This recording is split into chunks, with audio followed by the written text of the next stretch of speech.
Salut à tous, mon GR vous donne rendez-vous à Locqueguirec. Nous sommes à la frontière entre deux départements en région Bretagne, entre le département des Côtes-d'Armor et celui du Finistère. Ce sera ici à la pointe du château, à Locqueguirec, notre point de départ pour suivre le GR34, direction Morlaix, et puis notre point d'arrivée, Saint-Paul-de-Léon.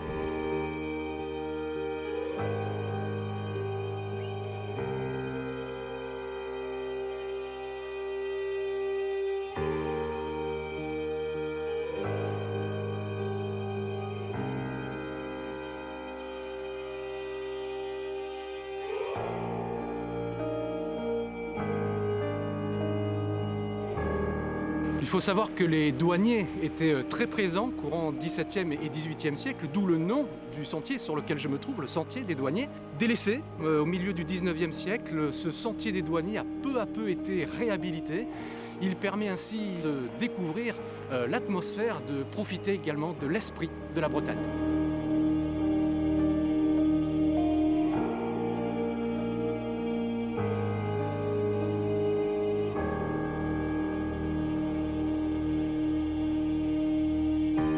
En 1968, la région de Lannion a commencé à réhabiliter le sentier.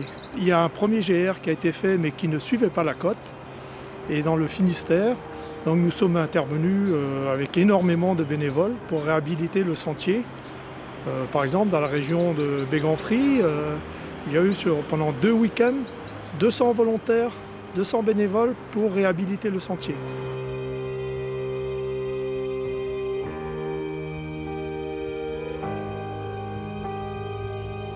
Je viens de quitter le petit village de Plouganou. Je me dirige à présent vers la pointe de Primel où nous attend une petite surprise. Suivez-moi.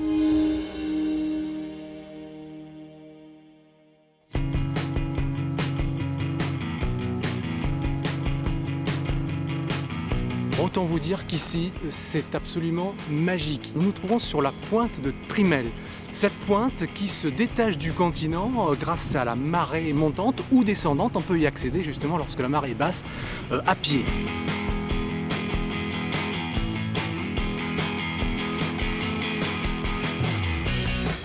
Je suis arrivé à la baie de Morlaix. Je vois même notre point d'arrivée qui se dessine à l'horizon. C'est Saint-Paul-de-Léon.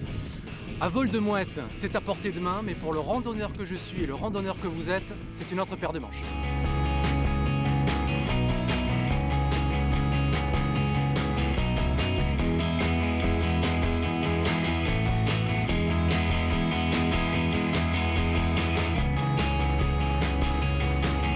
Passer d'une pointe à une autre, c'est tout comme en montagne. Lorsque l'on franchit les cols, les uns après les autres, un nouveau paysage se dessine à l'horizon. C'est le cas ici.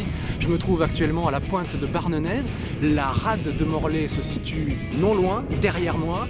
Se dessine également, regardez, ces parcs à huîtres. C'est l'activité dominante ici depuis des siècles. Elle l'est encore aujourd'hui.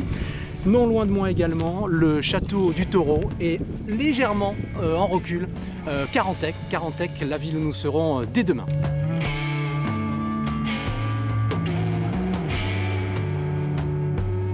Vous l'avez remarqué, le paysage autour de moi se transforme. Nous sommes pratiquement au bout de la rade de Morlaix. Morlaix qui est notre prochaine étape, une belle ville que nous allons visiter ensemble. Nous sommes toujours dans le Finistère.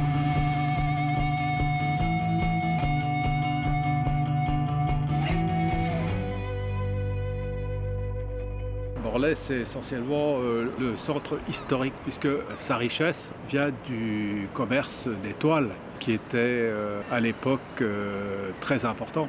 Bon, alors ce qu'on voit aujourd'hui, c'est ce qu'on appelle, nous, les maisons à pont d'allée, qui sont des maisons typiques du XVIIe et qui étaient desservies par des espèces de ponts, d'où pont d'allée. Le viaduc, c'est une idée de Napoléon III. C'est un des monuments les plus gros de France en pierre de taille, parce qu'il n'y a pas l'équivalent.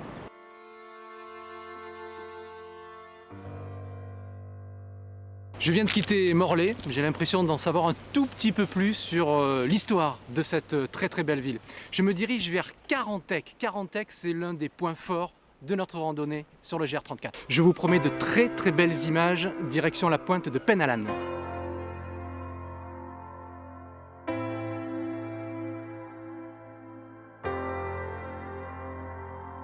C'est vrai que le GR34 pour nous c'est le sentier mythique, c'est celui qui est un peu la porte d'appel de la Bretagne. Par contre c'est aussi la porte d'entrée pour toute la richesse de la Bretagne.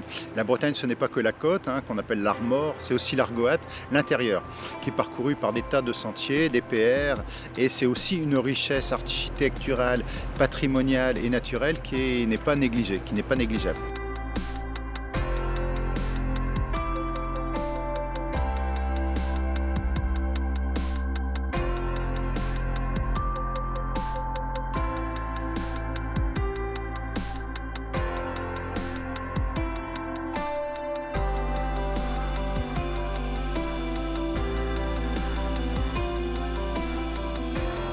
Et bien voilà, c'est ici, à Saint-Paul-de-Léon, que se termine ma randonnée sur le GR34 qui se poursuit bien au-delà de Saint-Paul-de-Léon, du côté de Roscoff et un petit peu plus loin dans le département du Finistère.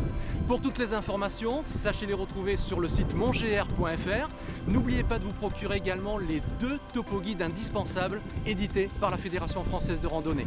J'espère que vous avez apprécié ces paysages granitiques et sauvages en plein cœur de la Bretagne. Quant à moi, je vous donne rendez-vous très vite sur un prochain GR. Comme on dit ici, Kenavo.